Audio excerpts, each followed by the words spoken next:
اگر کوئی شیعہ ہے تو اپنی انفارمیشن کی وجہ سے، سنی ہے اپنی انفارمیشن کی وجہ سے۔ اس بچے کا کیا قصور ہے؟ اس کے ذہن میں تم نے جو ڈالا بچہ وہ بن گیا۔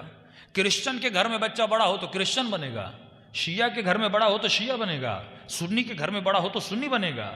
تو اس کا مطلب انسان وہی کرتا ہے، وہی بنتا ہے جو اس کے ذہن میں ہے۔ تو اگر مجھے اس کو بدلنا ہے تو کیا بدلنا ہوگا؟ ذہن بدلنا ہوگا۔ گالی نہیں دینی ہوگی، گالی سے کوئی شیعہ نہیں بنتا، گالم گلوچ سے کوئی شیعہ نہیں بنتا، لعنت سے کوئی شیعہ نہیں بنتا۔ تو لعنت اس لیے بھیج رہا ہے کیونکہ تیرے انفارمیشن ایسی ہے کہ لعنت بھیجو گے تو ثواب ہوگا۔ وہ کیوں نہیں بھیج رہا؟ اس کے ذہن میں ایک الگ انفارمیشن ہے، اس کا ڈیٹا، اس کا سافٹ ویئر ٹوٹلی الگ ہے۔ وہی اینڈرائڈ سے تم آئی فون کا کام لینا چاہ رہے ہو، آئی فون سے اینڈرائڈ ہو ہی نہیں سکتا۔ اللہ نے تجھے عقل دی ہے، تمہارے اوپر جو سافٹ ویئر انسٹال ہے وہ شیعہ والا ہے، اور اس کے اندر جو سی ڈی انسٹال ہے وہابیوں والی ہے۔ اب تم اس سے توقع کیا رکھ رہے ہو کہ یہ شیعہ والے سافٹ ویئر اور شیعہ والے پروگرامز انسٹال کرے؟ ہو ہی نہیں سکتا۔ ٹوٹلی اس کا وجود ڈیفرنٹ ہے کیونکہ یہ ڈیفرنٹ ہے۔ تبھی فرمایا بعثت لأتمم مکارم الاخلاق، میں مبعوث ہوا تاکہ لوگوں کی اخلاقیات کو، ان کی انفارمیشن کو بدلوں۔ بہترین کام جو اہل بیت کرتے تھے یہی کرتے تھے۔ مولا نے کبھی کوئی جذباتی شیعہ نہیں بنایا، ایک ابو ذر بنایا جس نے پورے لبنان کو شیعہ بنا دیا۔ کم بناتے تھے پر کوالٹی والے بناتے تھے، کوانٹٹی پہ اہل بیت کی نگاہ تھی نہیں، اور جنہوں نے کوانٹٹی کو دیکھ کر پورے ایران کو مسلمان بنایا، علی نے کوالٹی سے کام کر کے اس پورے ایران کو شیعہ بنا دیا۔ کوالٹی میں بقا ہوتی ہے، ہم بناتے جائیں کیا ہوگا؟ کیونکہ آپ کے پاس عقل ہے، ریزن ہے، دلیل ہے۔ تو سب سے عظیم ترین چیز ہے یہ انسان جس کے انفارمیشن ڈال رہا ہے۔ اچھا، انفارمیشن کیا کرتی؟ انفارمیشن آپ کے وجود میں جذبات کو پیدا کرتی ہے۔ جب جذبہ پیدا ہوتا ہے تو احساس پیدا ہوتا ہے، جب احساس پیدا ہوتا ہے تو باڈی سے ایکشن ظاہر ہوتا ہے۔ جناب سیدہ کی انفارمیشن ہوگی تو آنکھوں سے آنسو بہیں گے نا۔ ہر کوئی نہیں روتا، ہر کسی کے جذبات نہیں ہیں، کیونکہ اس انفارمیشن نے کوئی عقیدہ بنایا، اس عقیدے نے کوئی جذبہ بنایا، اور اس جذبے نے آپ کے وجود سے ایک ایکشن کو ریلیز کر دیا۔ اب مجھے کرنا کیا ہے؟ دین اہل بیت کو بڑھانا کیسے ہے؟ مجھے ان کے دماغوں پہ کام کرنا ہے، مجھے ان کے برینز پہ کام کرنا ہے، ان کو بتانا ہے کہ تمہارا برین بہت قیمتی ہے، اس کو ضائع مت کرنا۔ اور اس کی مثال ان کو اس طرح دو کہ اے انسان، کیونکہ تمہارا وجود مٹیریل ہے تو اپنے جسم کی بہت پرواہ کرتا ہے۔ اگر کوئی ڈاکٹر بھی تلاش کرنا ہو، آنکھوں کی بیماری ہو گئی تو کراچی کا بہترین ڈاکٹر ڈھونڈو گے، کڈنیز خراب ہو گئی بہترین ڈاکٹر ڈھونڈو گے، کیونکہ اس جسم سے محبت ہے۔ میں جسم کے لیے 1% رسک لینے کے لیے تیار نہیں ہوں۔ لیکن یہ بتا، تم نے اپنا برین کس کے حوالے کیا؟ ہر مفتی کے حوالے کر دیا، ہر مولوی کے حوالے کر دیا، ہر جاہل کے حوالے کر دیا۔ اس کا مطلب تجھے اپنے جسم سے تو پیار ہے پر اپنی روح سے پیار نہیں ہے۔ اور میں نے اس کی مثال اس طرح دی کہ اگر کوئی کہے کہ مولانا میری آنکھیں خراب ہیں، میرے ڈاکٹر کے پاس لے جائیے، میں کسی ایسے ڈاکٹر کے پاس لے جاؤں جو آنکھوں سے اندھا ہو، تو آپ کہیں گے مولوی صاحب جو اپنی آنکھ ٹھیک نہیں کر سکا میری کیا کرے گا؟ کسی مومن کے بال جھڑ گئے ہیں اور کہا مولانا سر پہ بال لگانے، ایران میں سنا ہے کہ بڑے اچھے بال لگتے ہیں، اور میں آپ کو لے کر جاؤں کسی ایسے ڈاکٹر کے پاس جو خود گنجا ہو، تو آپ کہیں گے مولوی صاحب جو اپنے بال نہیں لگا سکا میرے کیا لگائے گا؟ تو اتنی تو تیرے وجود میں عقل ہے نا کہ جسم کے لیے بھی کوئی ایسا ڈاکٹر ڈھونڈتے ہو جو خود بیمار نہ ہو۔ تو مجھے یہ بتا، جب تو اپنے روح کے ڈاکٹر کی تلاش میں نکلا، پہلے یہ تو بتا کہ روح کی بیماری کیا ہے؟ شرک روح کی بیماری ہے، بت پرستی روح کی بیماری ہے، شراب پینا روح کی بیماری ہے۔ تو جب روح کے ڈاکٹر کو تلاش کرنے نکلا تو مجھے بتا کوئی ایسا ڈاکٹر کیوں تلاش نہیں کرتا جس نے زندگی میں بت پرستی نہ کی ہو؟ اگر تجھے نہ ملے تو آدر اہل بیت پر ہم تجھے ایسے ڈاکٹر دکھاتے ہیں جنہوں نے زندگی میں کسی بتوں کو سجدہ نہیں کیا، جن کے قریب نہ رجس آیا ہے نہ خود رجس کے قریب گیا ہے۔ اور اس کی دلیل تمہارے اپنے مفتیوں کی زبانیں ہیں کہ جب ہر صحابی کا نام آتا ہے تو رضی اللہ عنہ آتا ہے، جب علی کا نام آتا ہے تو کرم اللہ وجہہ آتا ہے، ہاں کہ علی کو کرم اللہ کیوں کہتے ہو؟ پہلے کو بھی کرم اللہ کہو، دوسرے کو بھی کرم اللہ کہو. کہ نہیں سب رضی اللہ ہیں، علی کرم اللہ کا. کیوں؟ کہ سب کے ماتھے بتوں کے سامنے جھکے تھے، علی کا ماتھا نہیں جھکا تھا. خود بیان کرتے ہیں. تو تجھے جسم کی پرواہ ہے، تو مٹیریلسٹ ہے. وہ ذہن جو خدا نے تجھے عطا کیا، اب اس میں مجھے ڈالنی ہے انفارمیشن. کون سی انفارمیشن ڈالو؟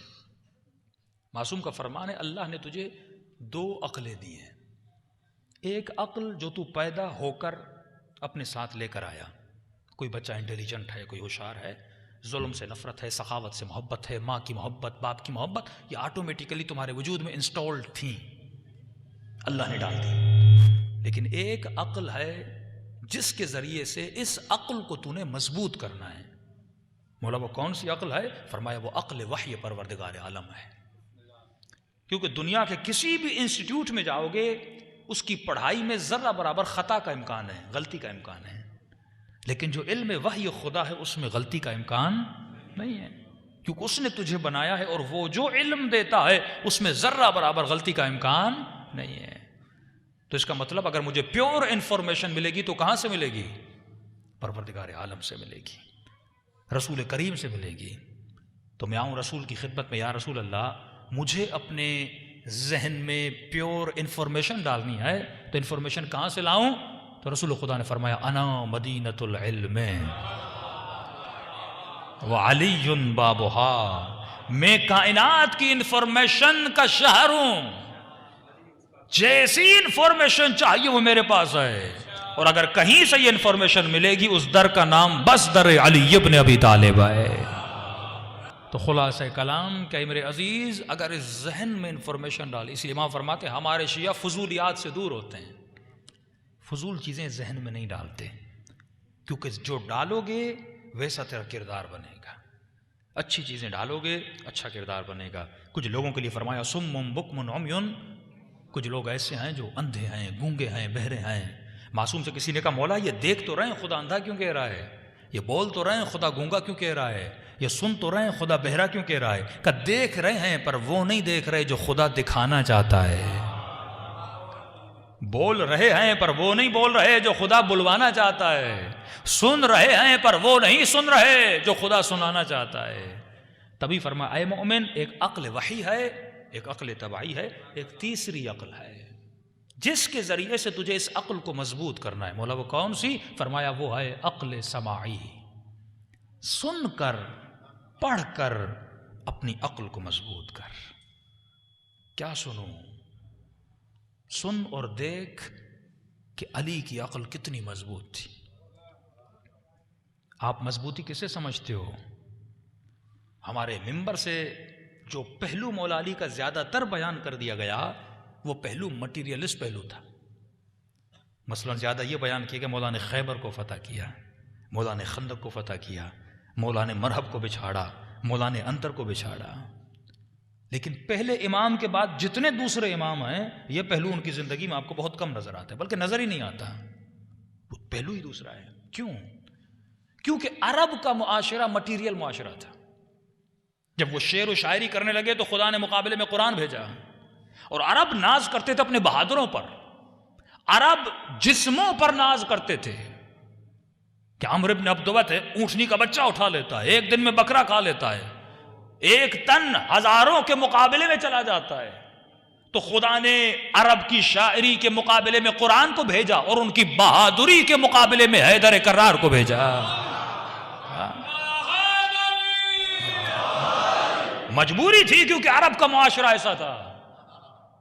اگر نبی کے لشکر میں کوئی بطل نہ ہوتا، کوئی شجاع نہ ہوتا، یہ عرب خود کو کمزور سمجھتے کہ ان کے پاس بھی کوئی بہادر ہونا چاہیے، اور وہ بہادری علی کے وجود میں رکھی.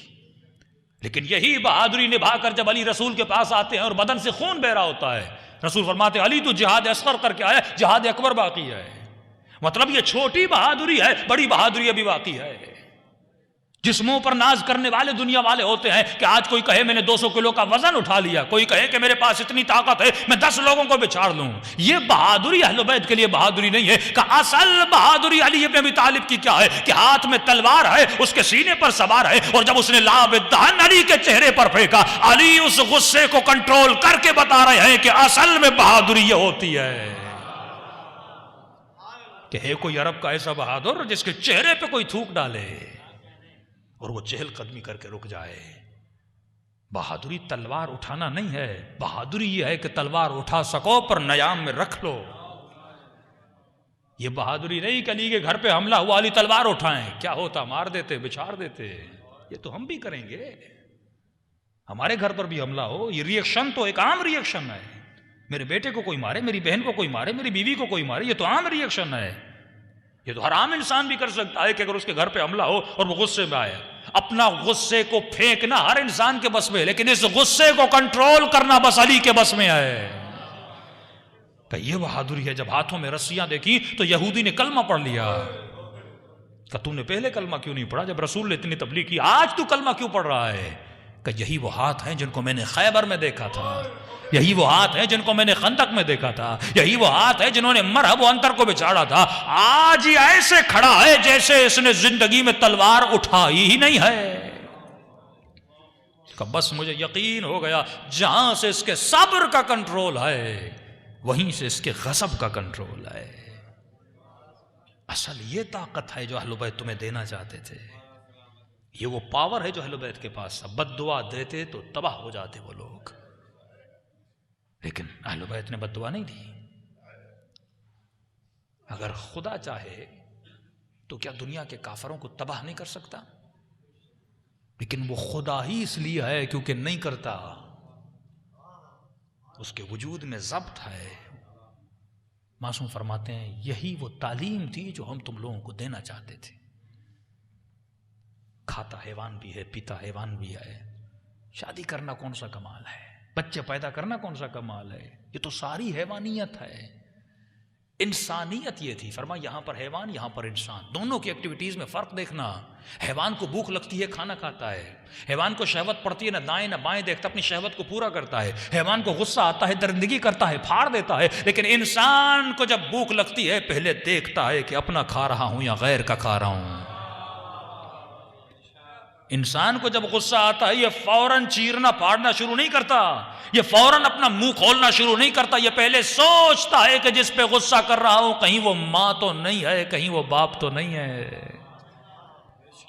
جب اسے غصہ آتا ہے تو سوچتا ہے کہیں میں حضور امام میں تو نہیں کھڑا، کہیں میں دربار رسالت میں تو نہیں کھڑا. اسے جب غصہ آتا ہے تو یہ پہلے سوچتا ہے جس دروازے کو آگ لگا رہا ہوں وہ دروازہ میرے نبی کی بیٹی کا تو نہیں ہے. یہیں سے تو تمہارے انسان ہونے کا پتہ چلتا ہے. اہل بیت نے ضبط میں آ کر بتایا کہ ہم انسان تھے اور انہوں نے ضبط کو توڑ کے بتایا کہ ہم انسان نہیں تھے.